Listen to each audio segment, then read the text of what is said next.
আপনার বাড়িতে থাকা গোপাল আপনার সঙ্গে কথা বলবে। হ্যাঁ, ঠিকই শুনছেন, আপনার বাড়িতে থাকা গোপাল আপনার সঙ্গে কথা বলবে। একটা ঘটনা বলি। একবার এক ভদ্রলোক খুব দুঃখ কষ্টের মধ্যে ছিলেন। তখন তার বন্ধু তাকে বললেন, তুমি এক কাজ করো, বাড়িতে কৃষ্ণের পূজা করো।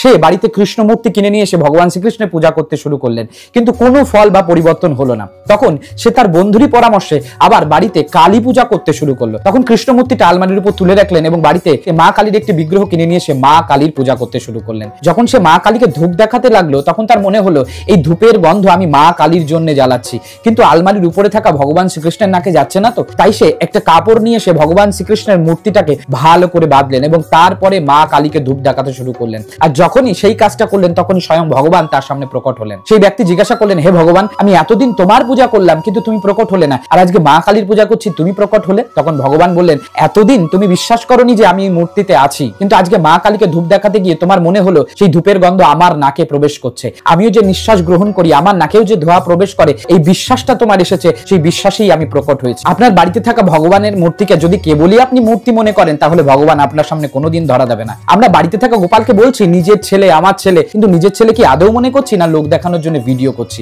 আপনি বাড়িতে বসে এত মন্ড মিঠাই এত কিছু খাচ্ছেন, কিন্তু গোপালের জন্য দুদানা বাতাসা বা দুটো আপেল। আপনার ছেলে হলে কি তাই করতেন? আদতেও আপনি ভগবানকে ঠকাচ্ছেন না তো? যদি সত্যিই ছেলে মনে করতেন, তাহলে ভগবান এতদিনে আপনার কাছে প্রকট হয়ে যেত।